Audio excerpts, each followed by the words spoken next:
Welcome to Freelancer, where getting things done is easier than ever. Whether you're a seasoned pro or new to the Freelancer community, I'm here to guide you through posting your first project on Freelancer in just a few simple steps.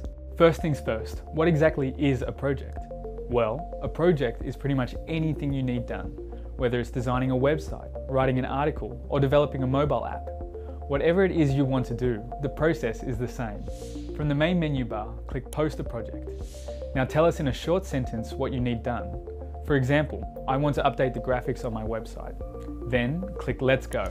Now we need to come up with a project brief, so freelancers can provide accurate quotes. Answer 3 simple questions and we'll help you create a draft. Once you're done, review the description we suggested and add any missing details.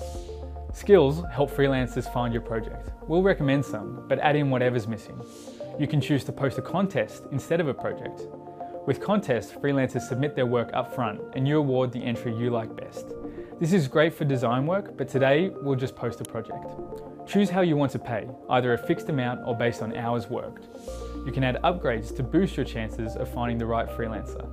Finally, click Post My Project to confirm. And that's it. Your project is now live and ready for freelancers to bid on. So whether you need a graphic designer, a writer, or an app developer, posting a project on Freelancer is the first step to getting your task done. Go on and post your project today.